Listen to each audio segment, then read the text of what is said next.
Amém. Ó, Senhor querido, vocês podem se sentar. Vocês estão felizes? Amém. Quem aqui está com expectativas em Deus para algo nesse ano? Amém. Hoje mais cedo eu estava ministrando e falando com o pessoal sobre as nossas expectativas. O Senhor sempre Ele olha para nós, o Senhor Deus, com expectativas na nossa manifestação sobre alguma coisa. A gente olha para o Senhor Jesus, desde que Ele começou o seu ministério, sempre que Ele chegava em algum lugar, Ele colocava expectativa naquela atmosfera ou naquela situação. Eu creio que para a gente viver uma coisa nova em Deus, para a gente viver um novo tempo, e o Senhor está queimando muito isso no meu coração. O Senhor precisa nos reposicionar, o Senhor precisa colocar a casa no lugar, colocar tudo no lugar. E é isso que o Senhor vai fazer com a gente a partir de agora. Deus deu para a apóstola, né? Esse ano será um ano profético, o ano do profético. E eu creio muito no profético. Eu acredito muito naquilo que Deus pode fazer em nós nesse tempo. Tudo está condizendo para que as coisas comecem a piorar, e elas vão piorar. A política, saúde, tudo no mundo vai piorar. Mas a diferença a partir de agora vai ser como a igreja vai começar a se manifestar nesses dias. Como a igreja vai entender o que ela é. E quando a igreja sabe o que ela é, ela começa a manifestar aquilo que o seu pai destinou ela para fazer. A gente não pode simplesmente se tornar uma igreja bêbada, que está se embebedando pela sua própria vinha. Como Noé fez. Quando as águas abaixaram, ele construiu uma vinha e ele se embebedou com a vinha. E isso gerou um prejuízo muito grande, porque um dos seus filhos viu Noé nu, bêbado, jogado no chão. O que acontece quando ele vê isso? Ele expõe o pai. E os outros dois filhos não, ele vai e cobre o pai. Mas o que acontece quando ele sai, ele fica sóbrio? Ele vai amaldiçoar toda uma geração por o posicionamento de um filho. Então a gente vê que a gente não pode ser uma igreja bêbada, aquela igreja que só bebe, fica bêbada, só com manifestações. Não, a gente precisa ser uma igreja consciente nesses dias.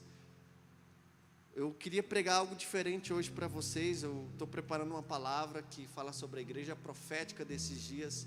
E hoje, como é uma sexta-feira profética, como eles colocaram no flyer, eu queria falar um pouco sobre isso, mas o Senhor queimou algo no meu coração hoje à tarde. E eu já preguei essa palavra no culto dos jovens, já falei isso para os meus filhos no culto dos jovens. E vou compartilhar com vocês aqui nessa noite. Amém? Vocês estão comigo? Eu gostaria que vocês abrissem a Bíblia de vocês no livro de Mateus. No Evangelho de Mateus, capítulo 16, nós vamos ler a partir do verso 13. Mateus capítulo 16, vamos ler a partir do verso 13, amém? Gostaria que todos vocês lessem comigo, está escrito assim, Mateus 16, verso 13, chegando Jesus à região de Cesareia de Filipe, perguntou aos seus discípulos, quem os outros dizem que o Filho do Homem é?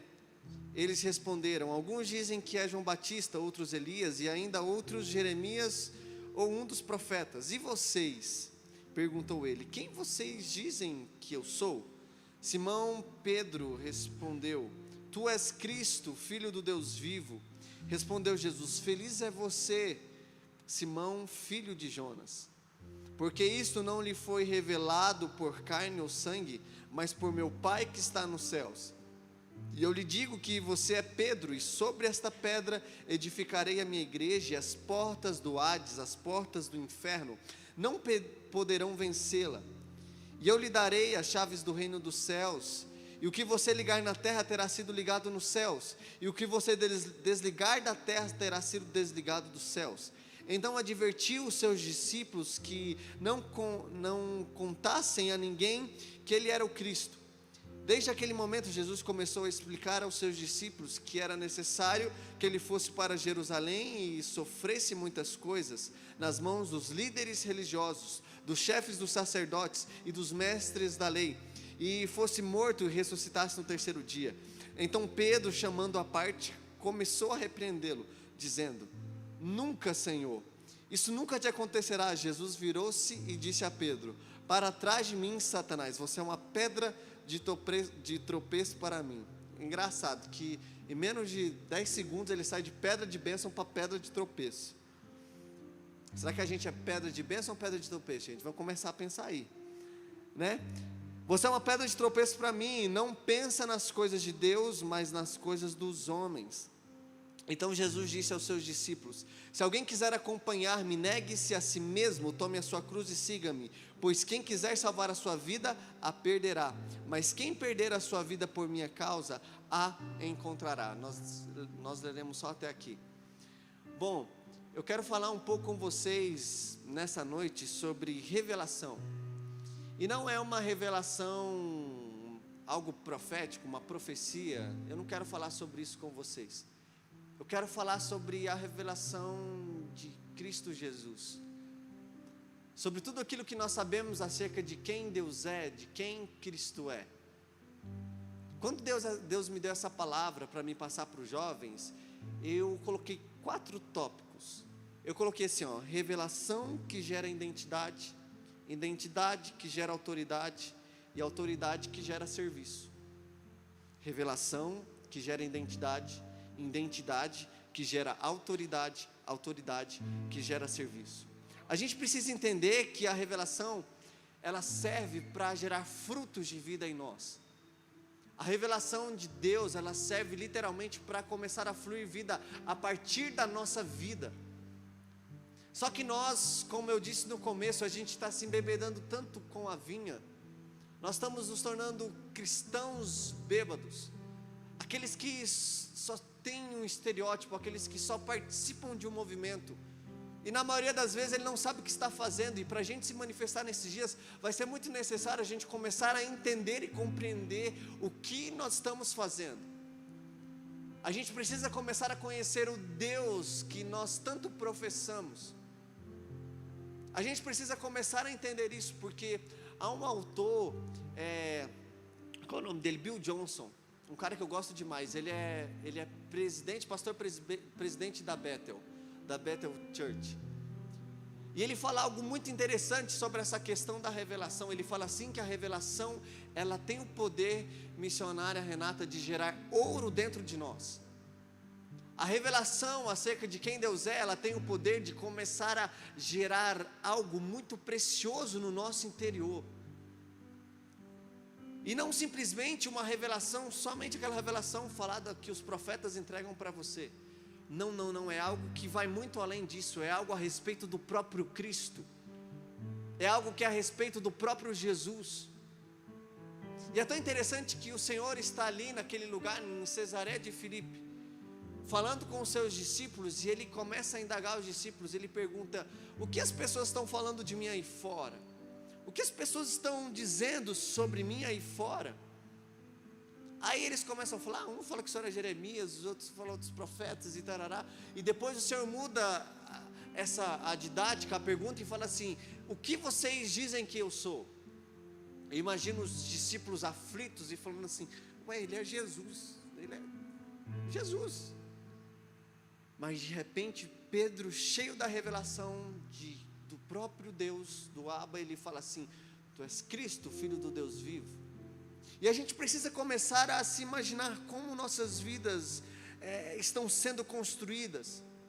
O que nós estamos construindo a partir de Cristo Jesus, porque a gente precisa entender algo sobre Cristo. Tudo que a gente constrói na nossa vida deve ser a partir dele. A construção dos céus é assim. A construção do universo, a construção de tudo foi assim. Quando a gente olha essa questão da construção do trono de Deus, existe o trono de Deus no paraíso, existe o trono de Deus no terceiro céu, e nesse lugar, o trono do Senhor, ele fica no centro de tudo, e tudo é construído a partir disso. Os anjos, os querubins, que são os guardadores da presença, ficam em volta, os seres viventes, e assim vai começando a existir tudo. O cosmos foi criado assim. Toda a criação foi feita a partir do verbo, a partir de Cristo, a partir do próprio Deus, a partir da Trindade. E a gente precisa começar a olhar para o nosso interior e ver onde estão as nossas bases, aonde nós estamos inseridos, o que está guiando a nossa vida nesse tempo, o que está guiando nós como pais, filhos, o que está guiando nós como empresários, como trabalhadores liberais, como estudantes, o que está guiando a nossa vida? Qual é o centro de todas as coisas em nós? Porque isso fala muito a respeito de onde nós vamos chegar, a nossa visão. Deus, e a gente olha para o Senhor, Ele sempre quer trabalhar os nossos sentidos, a nossa visão, o nosso tato, o nosso paladar. O Senhor, Ele quer trabalhar os nossos sentidos externos, os nossos sentidos internos. Quando nós vemos o Senhor falando com Abraão, o Senhor está trabalhando algo nele. Quando o Senhor fala com Abraão, Abraão olha para as estrelas dos céus e conte-as. Depois tente contar as areias. Está escrito que se a nossa fé for do tamanho de um grão de mostarda, a gente vai pedir para que um monte saia de um lugar e vá para outro lugar. Deus, Ele está trabalhando, a gente precisa entender isso sempre, os nossos sentidos, como nós vemos as coisas. E a gente só consegue ter um sentido, a gente só consegue ver algo sobre o nosso futuro, a gente só consegue ter algo sobre o nosso 2022, projetar algo, se nós realmente começarmos a colocar o Senhor no centro de todas as coisas. Pare para pensar, não sei se você já fez o seu projetando, se já escreveu, se você está pensando, mas pare para pensar, será que o seu projetando, ele parece mais com uma lista de compras? Ou ele parece com algo que você está construindo, algo eterno, algo que vai surtir realmente um efeito? Será que o seu projetando, e nós estamos aí há 2 dias do início do nosso projetando, nós vamos estar aqui 12 dias no monte, e profetizando sobre os 12 meses, 12 dias de plantação para 12 dias de colheita. E o que realmente nós estamos plantando, o que realmente nós estamos colocando no papel? Comece a analisar aí o que você está colocando nesse papel. O que você vai apresentar no monte, o que você vai apresentar diante do altar do Senhor. Porque a gente precisa aprender algo, nós vamos 12 dias para o monte. E a gente vê que o único ser que levou alguém para o monte, para dar alguma coisa, foi o diabo. Toda vez que o Senhor Deus levou alguém para... Sempre que o Senhor levava alguém para o monte, era para apresentar um sacrifício. Sempre que o Senhor Deus levava alguém para um monte, o Senhor virou para Abraão e falou assim: vem você e Isaac aqui para o monte, eu quero fazer um negócio aqui com vocês. Sempre que o Senhor Deus impelia alguém para ir para o monte, era para apresentar sacrifício. O único ser que levou alguém foi o próprio Jesus, que foi levado ao deserto para ser tentado, e de repente o diabo começa a falar com Jesus, e no monte ele começa a oferecer os reinos da terra para o Senhor Jesus. E isso fala muito sobre 2 coisas, 2 palavras que fala sobre a questão da revelação. Nós vemos que no grego existem 2 palavras, o logos e o rema. O logos ele fala sobre a questão da palavra escrita, e o rema ele fala sobre a palavra revelada. E a gente falando sobre essa questão de Jesus e o diabo, aquela discussão, o diabo vinha com logos para Jesus, usando a própria palavra, e Jesus rebatia o Satanás com o rema, com a palavra revelada. Um dia o Senhor Jesus se debateu com uma prostituta, com uma samaritana, e as pessoas pegaram as leis de Moisés e falaram assim: agora nós vamos apedrejá-la. Todo mundo preparado para matar aquela prostituta a pedradas, e de repente o que acontece? Jesus, eles usando o logos, Jesus vem o que? Vem com o remo, com a palavra revelada, e fala assim: ó, aquele que não tem pecado nenhum, atire a primeira pedra. Então a gente precisa começar a analisar as intenções do nosso coração, a analisar aquilo que nós estamos produzindo dentro de nós nesses dias. A gente precisa começar a analisar aquilo que nós estamos produzindo, se nós estamos simplesmente indo pelo andar da carruagem, ou se nós estamos andando por algo revelado, pela revelação de Cristo Jesus em nossas vidas. Nós andamos pelo logos ou pelo rema? A gente precisa começar a pensar nisso como igreja. Começar a repensar aquilo que impele o nosso coração, as nossas motivações. O que motiva você vir à igreja? O que está motivando você subir a 12 dias no monte? Porque isso vai começar a destinar você. Porque eu não sei vocês, mas esses dias, não, desde o dia 1º, eu estou com uma insatisfação própria, uma insatisfação interna, que eu falo: Deus, eu preciso de viver algo novo, eu quero viver um novo nível em Ti. E é tanto que esses dias o Senhor me deu uma lapada. Eu falei: Deus, eu quero que o Senhor trabalhe em mim, eu quero que o Senhor me dê mais autoridade, mais unção, mais poder. E eu estava pedindo isso para o Senhor, não estava pedindo coisas materiais. De repente Deus falou assim: filho, você não está preparado para viver isso tudo. O seu caráter ainda não está, porque o nosso caráter, a gente precisa entender algo sobre o nosso caráter. O nosso caráter, ele é o balizador, ele é o ponto de medida para tudo aquilo que Deus vai dar para a gente, para tudo que Deus vai fazer nas nossas vidas. E Deus virou para mim, ó, e olha que eu sou pastor, crente, sou evangélico. O Senhor virou para mim e falou assim: filho, você não está pronto ainda para viver tudo isso, mas passe pelos processos, espere que você vai chegar nesse tempo de viver tudo isso que você está querendo projetar, e tudo isso que você está vendo. E a maioria das vezes a gente vê coisas, o Senhor fala coisas para nós e a gente fica tão angustiado. A gente, meu Deus, eu vou entrar num relacionamento porque Deus falou que eu vou casar, então Deus falou que eu vou conseguir entrar em um emprego, então sendo que a gente não se prepara para isso, sendo que a gente não projeta, sendo que a gente não se projeta em Deus primeiro, antes da gente se projetar algo externo. Porque a gente precisa entender isso, a gente precisa começar a se projetar em Deus, aqui no centro, na nossa alma. A gente precisa começar a projetar as nossas motivações, ver o que está nos movimentando, o que está mexendo conosco. A gente precisa começar a olhar para isso, porque a gente precisa, como igreja, começar a viver algo novo, algo que ninguém viveu, fazer coisas que ninguém está fazendo. Porque se nós estamos aqui, eu falo muito isso, se nós estamos na igreja, nós não somos alegres, nós não somos pessoas que contagiam as pessoas com aquilo que nós carregamos, com o Espírito Santo de Deus, nós nos tornamos difamadores do Evangelho, nós difamamos aquilo que nós carregamos. Então a gente precisa começar a repensar tudo. O Senhor pergunta o que eles estão dizendo, e depois Ele pergunta para vocês: pense agora, quem dizem vocês que Cristo é? Pense agora. Já imaginou se Cristo perguntasse para vocês? Será que Ele é só um Deus onde você só pede? Um Deus que só realiza? Será que Ele está se tornando uma fada madrinha que realiza desejos? Deus, a Trindade, é muito mais profundo. Isso é muito superficial para nós como igreja viver isso. Isso é muito superficial para nós vivermos isso. A gente precisa começar a mudar as nossas motivações, mudar aquilo que nos movimenta. Porque tudo que tem poder de movimentar a gente, tem poder de parar a gente. Se você entra no carro, se ele acaba a gasolina com você, ele vai parar você. Por quê? Porque o carro tinha o poder de levar você para um lugar para outro. Será o que está movimentando você? O que está nos movimentando nesses dias? O que está te movimentando? É a revelação? É o rema do Senhor?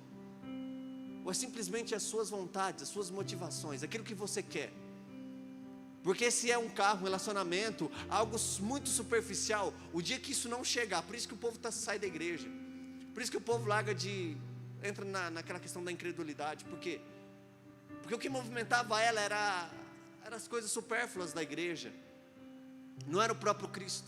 Porque quando é Cristo que movimenta você, pode vir tempestade, você pode perder alguém, você pode se frustrar, as pessoas podem falar mal de você, que nada vai ter poder de tocar você. Porque quem te movimenta é o próprio Deus. Então se é o próprio Deus que te movimenta, quem são pessoas, o que é algo externo para mexer com você?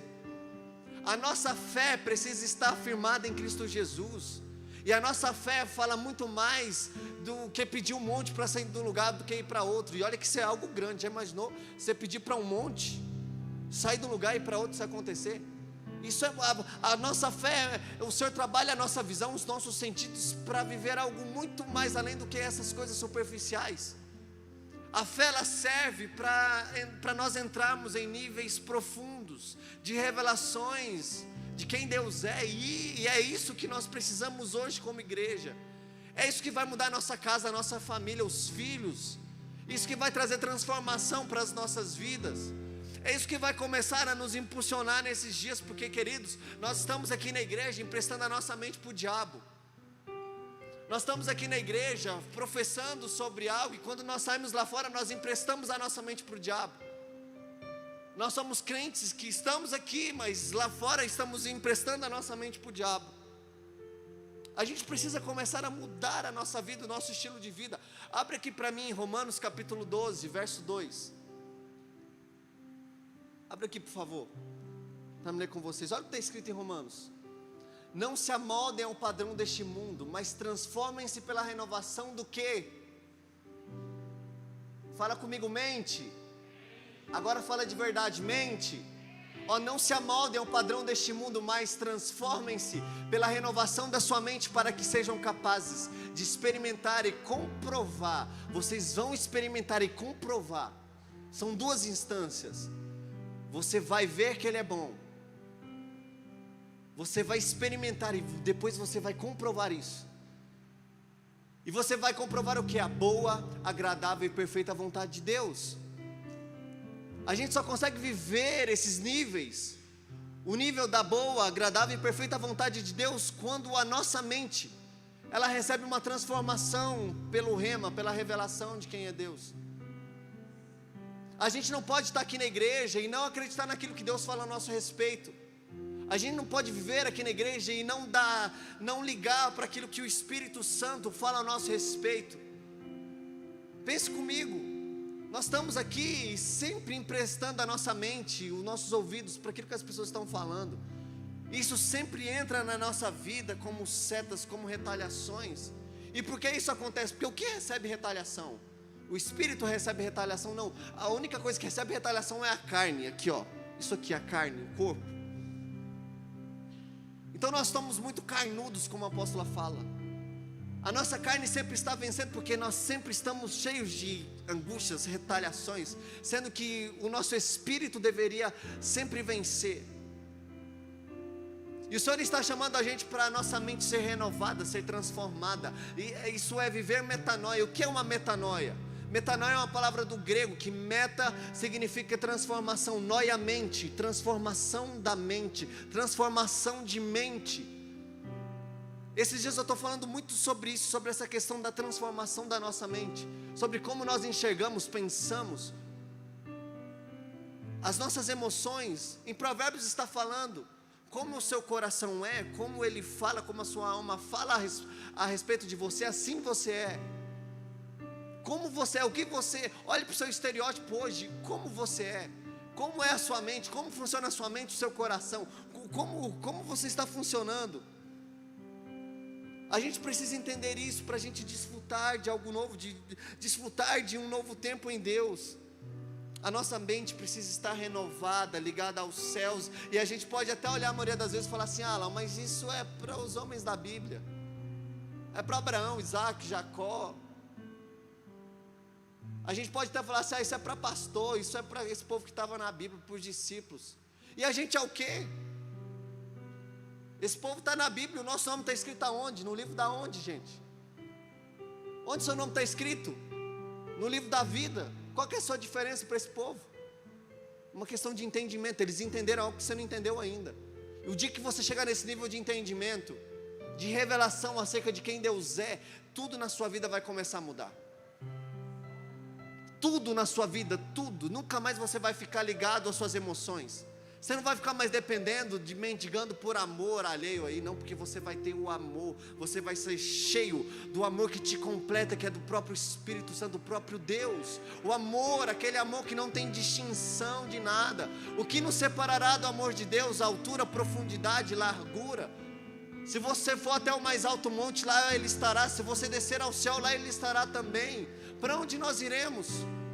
O que nos separará? Porque o amor, ele não entra a nível de alma. O amor é o próprio Deus. Está escrito em João, em 1 João, Deus é amor. Então Deus, ele não é um sentimento. O amor não é um sentimento, ele é o próprio Deus. Nós precisamos começar a ser cheios dele, cheios desse amor, cheios das suas revelações. Nós precisamos começar a ser cheios e começar a andar em justiça.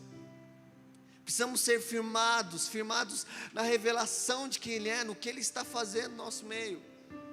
Porque se nós estivermos inseridos em Deus, se nós estivermos inseridos nele, no Abba, nós nos tornaremos uma nova criatura. O que está escrito lá em 2 Coríntios, capítulo 4, verso 14, eu acho que é 4, verso 14. Está escrito assim, que o amor de Cristo nos constrange. O apóstolo Paulo estava falando sobre o amor de Cristo. O que constrangia as pessoas não era o quanto o Jesus fazia milagres, não era porque Ele andava sobre as águas, não, era o seu amor. O amor de Cristo nos constrange. E porque um morreu, nós morreremos. E porque um viveu, nós viveremos com Ele. E Ele continua escrevendo assim: as coisas velhas, elas se passaram, e eis que tudo se faz novo, porque nós nos tornamos uma nova criatura em Deus. A gente precisa começar a entender isso como realidade. Deus, Ele nos responde quando nós queremos o seu reino. Quando Cristo estava na cruz, o que acontece? Tinha 2 ladrões. Um ladrão vira-se e fala assim: se é tu, Cristo, desce daí, tira a gente daí também. Se tu é o bonzão, você não fala que é o Cristo, sai daí e tira a gente também. Jesus respondeu alguma coisa para esse ladrão, gente? Vocês que leem a Bíblia, Ele respondeu alguma coisa? Ele não falou nada. Mas de repente, o outro ladrão fala assim: olha, ele não fez nada. Ele não fez nada para merecer isso aqui, mas nós fizemos. E de repente ele fala assim: Senhor, quando você entrar no seu paraíso, lembra-te de mim. Aí de repente Jesus fala o quê? Ainda hoje tu estarás comigo no paraíso. Por quê? Porque ele entendeu algo que o outro não entendeu, gente. Ele foi batizado, ele participou da Santa Ceia, ele fez alguma coisa extraordinária, gente? Me responde, ele fez? Ele era ladrão, provavelmente ele matou alguém, ele tinha roubado alguém. Não, porque ele entendeu naquele exato momento. Ele recebeu o rema, a revelação de quem era Cristo Jesus. O que aconteceu? Naquele exato momento, ele foi redimido. A nossa remissão não é simplesmente quando a gente levanta a nossa mão, a gente confessa o Senhor como o único e suficiente Salvador, participa da ceia, vem para a igreja. Não, tem muita gente fazendo isso, vai tudo para o inferno. Porque o que nos garante entrarmos nesse lugar em Deus, sermos salvos, é o nosso entendimento acerca de quem Ele é. Nós precisamos ser batizados sim, precisamos ter comunhão com o corpo, participar da Santa Ceia, mas de nada disso vale se nós não soubermos quem nós somos em Cristo. De nada isso vale se a gente não saber quem nós somos, Thiago. A gente precisa começar a entender isso. Meu coração esses dias, eu ando tão emotivo, porque eu falo: Deus, eu preciso de viver uma coisa nova. O lugar onde eu estou está muito raso, Deus. Eu preciso que o Senhor se revele mais a mim. Eu preciso que o Senhor abra os meus olhos, abra o meu entendimento, para que eu viva algo novo em Ti. Eu não quero ser simplesmente só um pastor de igreja que prega e sobe, ganha oferta e vai. Não, Jesus, eu quero que a sua vida corra nas minhas veias. Eu quero que as pessoas sejam impactadas. Eu não larguei a minha faculdade, eu não larguei a minha vida simplesmente para pregar num púlpito. As minhas renúncias é para que eu entre nesse lugar, para que eu viva plenamente a vida de Cristo, e que as pessoas que estão à minha volta, elas sejam impactadas por isso. Porque se existem pessoas à minha volta que não são impactadas pelo Cristo, pelo Espírito Santo que está na minha vida, eu sou um difamador do Evangelho de Jesus. Eu difamo o sacrifício de Jesus. A gente precisa começar a entender isso. O que os outros dizem, o que você diz, o que os outros falam sobre Jesus, e o que você está falando, o que a sua família fala a respeito de Jesus, e o que você está falando. O seu testemunho está pregando o que lá dentro da sua casa, na sua família, no seu emprego? Ou você só é um crente 007, aqueles crentes que trabalham disfarçados, ninguém pode saber que eu sou crente? Quem você é? Você quer ter um 2022 de sucesso?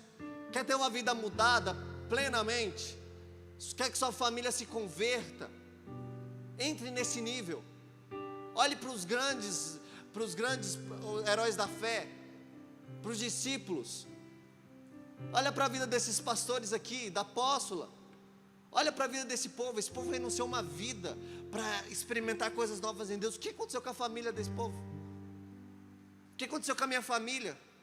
Por um posicionamento que minha mãe teve. Um posicionamento lá atrás que minha avó teve. Toda a nossa família foi alcançada pelo Evangelho de Jesus. Era um povo incrédulo, idólatra. Não é, mas minha mãe está aqui. Por conta de posicionamento de uma pessoa que entendeu, que recebeu a revelação de que era Cristo Jesus. Toda a história de uma família foi mudada. Jesus tem isso para nós nesse tempo. Jesus quer nos transformar. E a gente precisa sair desse lugar de uma igreja cansada, sem identidade, sem fé. Pedro fala assim: tu és o Cristo. Quando ele entende isso, sabe o que acontece? O Senhor fala assim: tu és Pedro. Então o que eu entendo com isso? Quando eu sei quem ele é, eu sei quem eu sou, eu entendo quem eu sou. O Senhor fala: a partir de agora você não se chama Simão Bar-Jonas, Simão filho de Jonas. Não, você agora é Pedro, fragmento de pedra. E nessa pedra, nesse fragmento de pedra, eu vou estabelecer o meu reino. Eu vou estabelecer a minha igreja. E é tão interessante isso. Quando Jesus sobe ao monte, ele chama Pedro, Tiago e João. Ele sobe ao monte. Jesus estava angustiado. Ele fala assim: gente, agora vocês três vão fazer uma campanha de oração por mim, porque eu estou angustiado. Até Jesus pediu campanha de oração, gente. Ele subiu ao monte e falou assim: ó, vocês três aí vão fazer uma campanha de oração, porque eu estou angustiado. Eu vou lá em cima falar com meu pai, mas intercedam aí por mim. Quando o Senhor volta, Jesus volta, está todo mundo dormindo. Com quem que Jesus fala? Jesus vira para Pedro e fala assim: você não pode vigiar por mim nem um minuto. Por que o Senhor só chama atenção? Foram três. Estava 3 pessoas ali: Pedro, Tiago e João, os mais íntimos. O Senhor chamou somente a atenção de Pedro. Por que o Senhor chamou a atenção só de Pedro? Porque foi ele que entendeu, foi ele que recebeu as chaves, ele que teve o nome mudado, ele que recebeu a revelação de que era Cristo Jesus, ele que recebeu isso na sua vida. A revelação do Senhor nos traz níveis de maturidade, níveis de mudança. Por isso que é importante o nosso posicionamento hoje como igreja. A revelação que gera identidade, ela traz a mudança do nome, ela traz uma identidade. E ele fala assim: tu és o Cristo. E Cristo fala: tu és Pedro. Quando eu entendo quem ele é, ele revela quem eu sou. Isso é tão interessante que lá em Salmos, capítulo 139, fala assim que o Senhor olhou para o embrião, e Ele escreveu sobre nós em seu livro, antes mesmo de nenhum dia seu ter acontecido. Ele escreveu algo sobre você. Ele já tinha te destinado para alguma coisa. Ele já tinha te comissionado, te destinado para ser filho. E a maioria das vezes a gente quer andar aí errante. A gente insiste em passar por dificuldades. A gente insiste em ficar em níveis tão rasinhos, sendo que Deus está falando: gente, eu tenho níveis profundos. Eu quero subir o nível das águas para vocês. Esse é o ano de 2022. Eu sinto isso no meu espírito. É um ano onde Deus está arrumando a igreja. Ele vai preparar a igreja para viver algo grandioso. Eu sinto isso muito forte no meu espírito. O ano de 2022 vai ser o ano que o Senhor vai organizar a casa, o Senhor vai organizar a igreja, para que a gente viva um avivamento, para que a nossa casa, a nossa família, os nossos filhos vivam um avivamento genuíno, sejam transformados por aquilo que você carrega. E Deus está olhando para a terra todo dia e está procurando gente para investir. O Senhor investe em propósitos. Será que você está disponível para Deus investir em você? Para Ele enxertar dinheiro,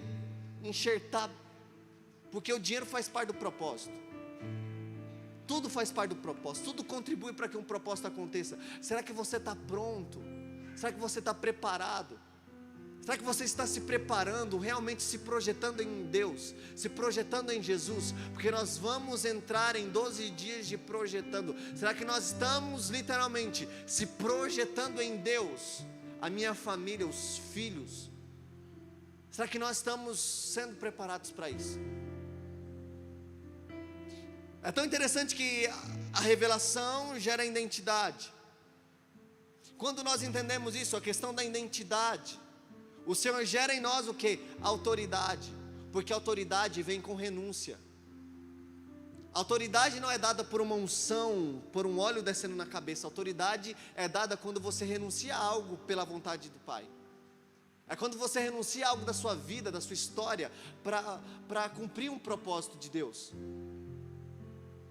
Então, quando ele entendeu, Quando ele recebeu essa questão da sua identidade, que aconteceu? Ele ganhou uma chave, ele foi capacitado, ele recebeu a chave de algo. Ele foi capacitado para o serviço. Deus falou assim: agora você vai ligar e desligar. E depois, se você desligar, vai desligar aqui em cima também. O que deu autoridade para os discípulos, o que dá autoridade para nós, por isso que tem muita irmãzinha de coque sentado nos bancos, muitas pessoas aí que têm muito mais autoridade do que muitos pastores que estão nos púlpitos. Muito mais, por quê? Porque tem uma vida de renúncia. A maioria das vezes, os pastores corruptos que estão nos púlpitos, eles só querem vaidade, ofertas, fama. Eles não querem renunciar a nada pelo Evangelho. O que guia o nosso... Isso não, eu não falo não é só para pastores, isso eu falo é para toda a igreja. O Evangelho não é para pastor, para apóstolo, não. O Evangelho é para toda a terra. Deus amou o que? O mundo. Deus amou o que? O mundo. Quando tem essa palavra mundo na Bíblia, no grego mundo tem o significado de que? Cosmos, toda a criação. A vontade do Senhor é que toda a criação esteja debaixo do governo de Deus. Por isso que Deus amou o mundo, toda a criação, toda a criação. Ele deu o seu Filho por toda a criação, por todo mundo, todo mundo. A gente precisa começar a se movimentar nesse entendimento. Quando ele entende a sua identidade, Deus dá ele autoridade. Deus fala assim, ó: a partir de agora você vai ter o poder de ligar e desligar as coisas dos céus. O que você ligar na terra vai ser ligado aqui no céu. O que você desligar da terra será desligado dos céus. Na maioria das vezes nós somos uma igreja cansada, que só fica cansada das lutas. Meu Deus, estou numa luta, estou numa provação. Missionário Renato, ore por mim. Por que nós estamos assim? Uma igreja cansada, filhos cansados, uma igreja que é fácil ser distraída. Nós estamos muito fácil distraídos. Por que nós estamos assim? Porque nós não temos a real revelação de quem Ele é. Quando nós entendemos isso, como eu disse para vocês, tudo começa a mudar à nossa volta, tudo começa a ser transformado. Quando nós descobrimos quem Ele é, Ele se revela para nós. Nós nos tornamos pessoas mais felizes, mais amáveis. Oh, coisa chata é crente turrão. Coisa chata é crente turrão, pelo amor de Deus. A gente precisa entender, quando nós entendemos isso, entramos nessa atmosfera, a gente começa a amar todo mundo. A gente começa a se tornar mais doador, a gente dá tudo para todo mundo, gente. Gente, tem dia que eu quero dar tudo para todo mundo. Minha mãe que fica brigando, Mariana briga demais. Meu Deus, a apóstola briga demais. Fala, para de dar suas coisas para os outros. Não, porque a gente vê alegria em servir pessoas. A gente tem alegria, mesmo faltando algo em casa, a gente está feliz. Porque nós temos o Senhor. Porque a sua revelação, ela formata isso na gente. A revelação do Senhor, Ele formata o nosso caráter, a questão da consciência de Cristo. E nunca mais nós andamos errantes aí, bêbados. Não, porque nós temos Ele e a gente começa a amar todo mundo. A gente começa a servir todo mundo. Ah, a pessoa está falando mal de você, estou nem aí, eu vou servir essa pessoa. Sabe que a palavra de Deus está lá em João, eu esqueci onde está escrito em João, que fala sobre os nossos inimigos. É para você emprestar dinheiro para o seu inimigo e não é para você cobrar de volta. Está escrito aqui na Bíblia, eu me esqueci, é João alguma coisa. É para você emprestar dinheiro. Vai emprestar 1000 conto para o seu inimigo, não vai cobrar não. É para você amar o seu inimigo. E se estão pregando qualquer coisa contra essa realidade, é heresia, é anátema, é icabode, foi-se a glória de Deus. O Evangelho genuíno, a revelação de Cristo Jesus começa a formatar em nós, começa a formatar na nossa mente, no nosso interior, essa consciência.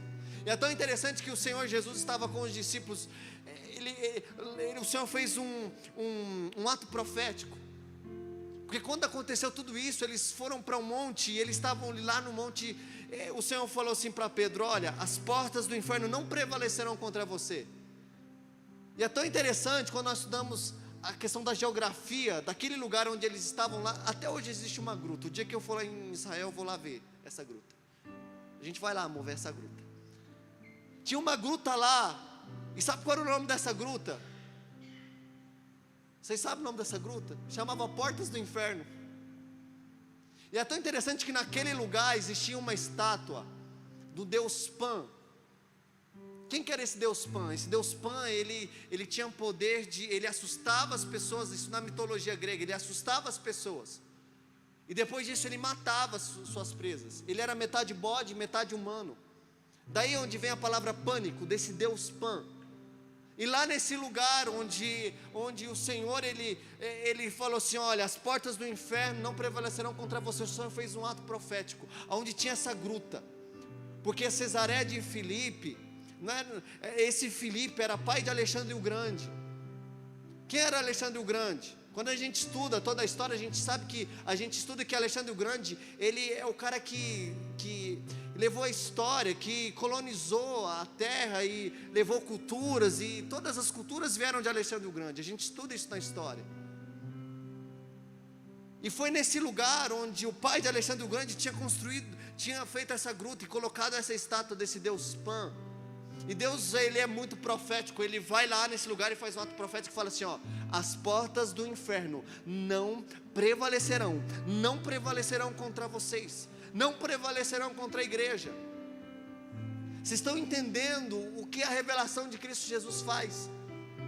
O que a revelação de Cristo Jesus transforma na nossa mente? Jesus, ele nos chama para entrar nesse nível de entendimento. A gente não pode se tornar uma igreja que só se protege, uma igreja que fica se escondendo, não. A gente não foi chamado para se proteger. Vocês precisam entender isso. Vocês não foram chamados para se proteger. Vocês foram chamados para proteger os outros. Você não. Você fica de peito aberto, você entra na guerra, você destrói tudo. Crente é assim, é sangue nos olhos. Ser crente é isso, é doideira, papo doideira. Você faz uns atos proféticos, umas coisas doidas, fala com gente, Deus te dá uma palavra. Esse negócio, você tem que entrar e saquear o inferno. Você vai entrar no inferno e o diabo vai sair correndo de você.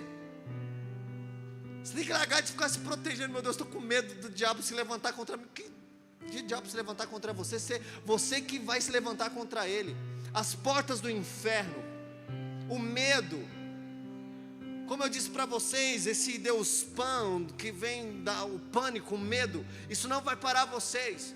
Isso não vai, porque vocês vão entrar e vão saquear o inferno. Vocês vão destruir tudo. Vão chegar na casa de vocês. Vocês vão começar a falar assim, ó: essa casa aqui é minha, essa atmosfera aqui é minha, os filhos são meus, e eu não aceito o diabo mexendo nisso aqui não. A gente precisa começar a fazer essas coisas doidas. Eu não entendi isso antigamente não. Minha mãe chegava em casa, saía ungindo tudo e orando em línguas e falando: isso aqui não é do diabo não, isso aqui não é do diabo não, isso aqui não é do diabo.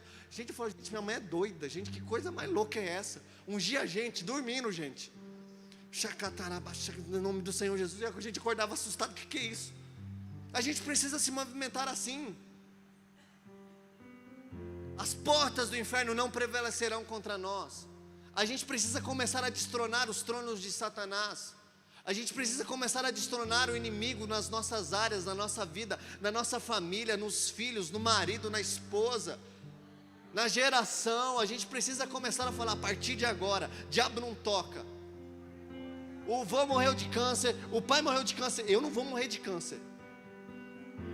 Meu bisavô era diabético, meu avô é diabético, e minha mãe não é diabética não, né, mãe?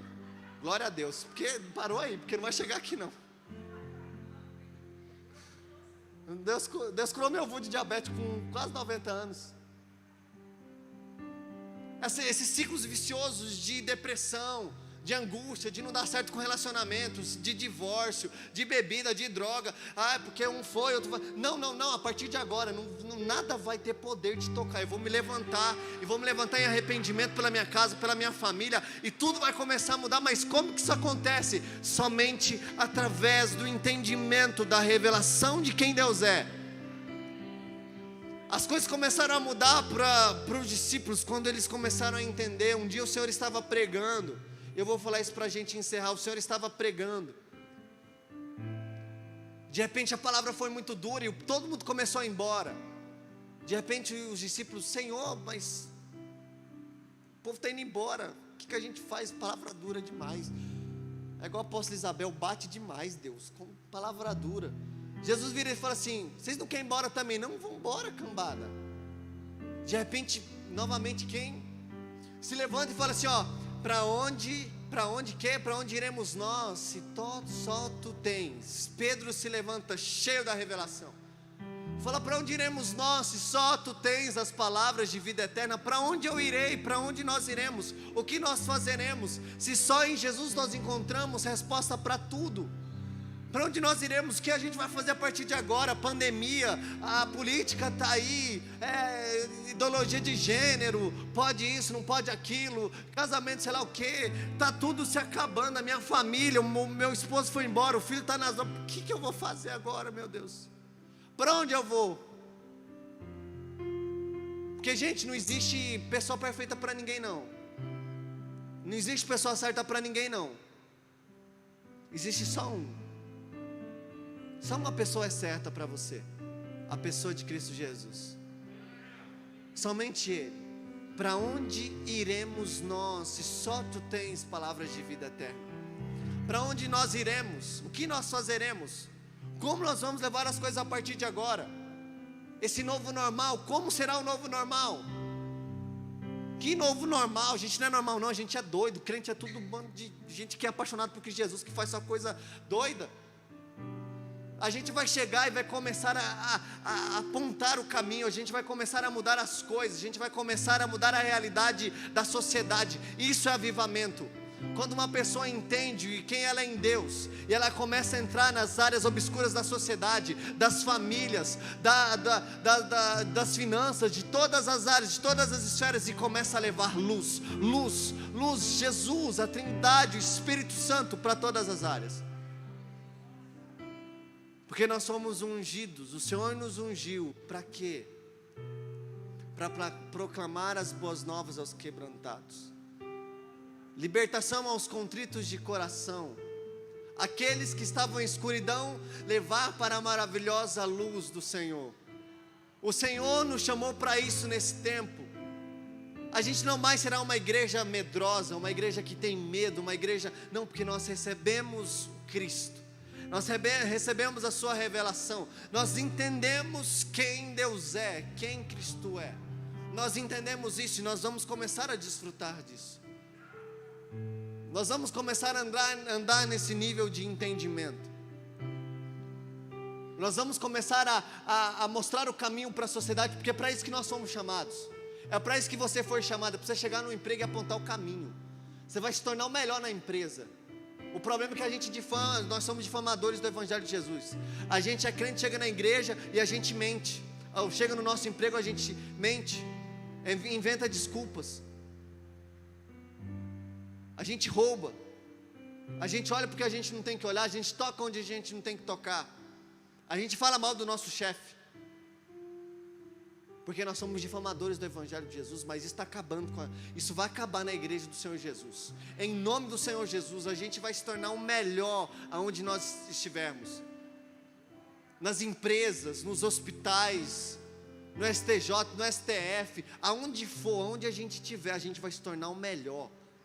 E a gente vai começar a mostrar para a sociedade quem é a igreja do Senhor Jesus. A gente foi enviado para esse lugar, a gente recebeu a revelação de quem Ele é, para a gente começar a remir a terra. E é algo geográfico, não é só espiritual não. Não é só atmosferas espirituais não. Não é só potestade, não. É aqui também, aqui a gente vai começar a remir a terra. Brasília é do Senhor Jesus, Brasília é minha. Goiás é meu, Rubiataba é minha. O dia que eu pisar naquela cidade lá, vai, até os mortos vão ressuscitar, em nome de Jesus. Gente, eu quero viver essas coisas doidas. Eu falo para o Senhor, Jesus, eu não sou normal não quero ser normal não, porque tem muita gente fazendo o que todo mundo está fazendo, tem muita gente andando igual a todo mundo. Não, eu quero ser diferente.